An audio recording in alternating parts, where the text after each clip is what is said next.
My name is Ethan Marshall, and I never imagined that my love for history and the supernatural would lead me to uncover a story so chilling and real that it would haunt me for the rest of my life.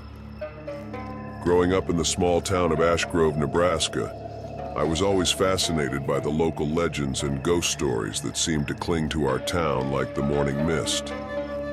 But one story in particular stood out above the rest: the legend of the Headless Nun who haunted the 400-year-old Ash Grove Cemetery. The cemetery, located on the outskirts of town, was a place I had visited many times in my youth. Its ancient tombstones, weathered by time and the elements, stood as silent sentinels to the past. The stories of ghostly apparitions and eerie whispers that surrounded the cemetery had always intrigued me, but I had never experienced anything supernatural myself. That is, until I decided to dig deeper into the legend of the Headless Nun. The legend told of a nun named Sister Agnes, who had come to Ash Grove in the early 1600s as part of a small mission to care for the sick and needy. She was known for her kindness and dedication, but her life was cut tragically short when she was brutally murdered, her head severed from her body. Since then, her spirit was said to wander the cemetery, searching for her lost head and seeking vengeance on those who disturbed her rest. People claim to have seen her ghostly figure both day and night, and some even reported hearing her voice, cold and filled with malice, whispering, "I will kill you." Intrigued and determined to uncover the truth, I began my investigation by interviewing the townspeople who claimed to have seen or heard the Headless Nun. Their stories were eerily consistent. An elderly woman named Mrs. Thompson recalled seeing the nun's ghost one foggy morning while visiting her husband's grave. "She was just standing there near the old oak tree," Mrs. Thompson said, her voice trembling. "I couldn't see her face, but I knew it was her. She vanished before my eyes, and I heard her whisper, 'I will kill you.'" A local farmer, Mr. Jensen, told me about an encounter he had while tending to his fields late one night. "I saw her walking among the tombstones," he said. "She didn't have a head, but I could feel her eyes on me. I heard her voice clear as day saying those words. I ran and never looked back." Armed with these accounts, I decided it was time to experience the cemetery for myself. I packed a bag with my camera, voice recorder, and a flashlight and set off for Ash Grove Cemetery just before dusk. The sun was beginning to set, casting long shadows across the landscape. The cemetery looked even more foreboding in the fading light, the tombstones jutting out of the ground like jagged teeth. As I entered the cemetery, I felt a chill run down my spine. The air was thick with the scent of damp earth and decaying leaves. I walked among the tombstones, reading the names and dates etched into the weathered stone. The silence was almost oppressive, broken only by the occasional rustle of leaves or the distant call of a bird. I set up my camera near the old oak tree where Mrs. Thompson had seen the nun and began recording. "This is Ethan Marshall," I said into the camera. "I'm here at Ash Grove Cemetery to investigate the legend of the Headless Nun. It's just after sunset and the atmosphere is already eerie. Let's see if we can capture any evidence of the supernatural." I walked around the cemetery calling out to Sister Agnes, asking her to show herself. For a while there was nothing but silence. Then, just as I was about to give up, I heard it. A faint whisper carried on the wind. "I will kill you." My heart raced as I spun around, shining my flashlight into the darkness. There was no one there, but the whisper had been unmistakable. I continued my search, my senses on high alert. As I neared the older section of the cemetery, I felt the temperature drop suddenly. My breath formed clouds in the cold air, and I knew I was not alone. Out of the corner of my eye, I saw a figure standing among the tombstones. I turned to look, and there she was, the Headless Nun. Her ghostly form was faintly illuminated by the moonlight, her habit stained with blood.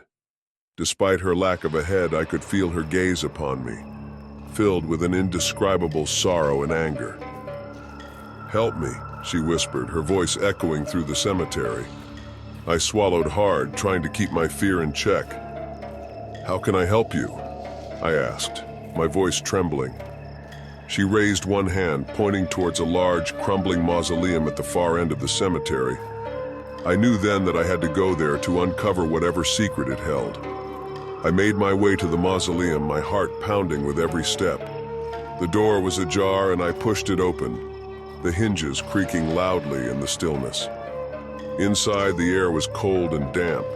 Cobwebs hung from the ceiling and the walls were lined with niches holding ancient coffins. In the center of the room was a stone sarcophagus, its lid slightly askew.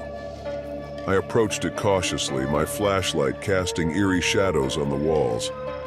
As I lifted the lid, I felt a rush of cold air.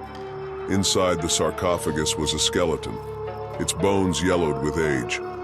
Clutched in its bony fingers was a rusted, blood-stained sword.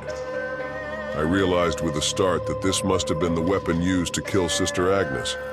I carefully took the sword and placed it on the floor. Suddenly, I felt a presence behind me. I turned to see the ghost of the Headless Nun standing in the doorway, her form more solid now. She stepped forward, reaching out a hand towards the sword. As her fingers brushed the hilt, the sword began to glow with an unearthly light.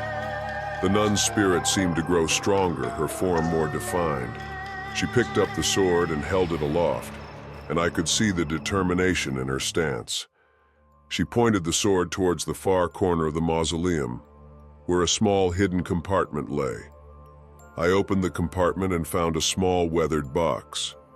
Inside were several pieces of parchment, detailing the events leading up to Sister Agnes's murder. It seemed that she had discovered a plot by the British soldiers to raid the fort and had been trying to warn the others when she was killed. The documents also revealed that her killer had been a British officer named Captain William Harris, who had fled the scene and was never caught.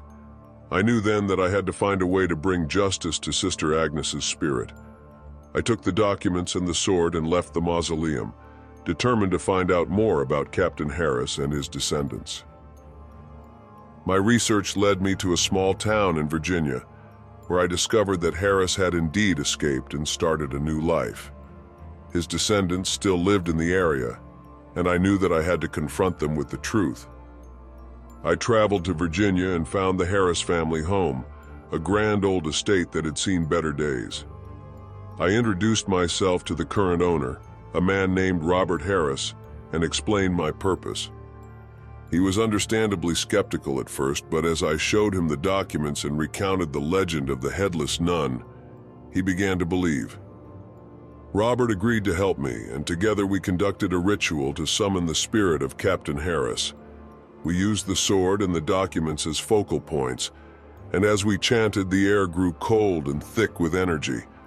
Suddenly, a ghostly figure appeared before us, the spirit of Captain Harris. He looked just as he must have in life, his uniform pristine, his expression one of arrogance and defiance. But as he saw the sword and the documents, his demeanor changed. He realized the gravity of his actions and the suffering he had caused. "I'm sorry," he whispered, his voice filled with remorse. "I never meant for this to happen." Sister Agnes's spirit appeared then, her form glowing with a radiant light.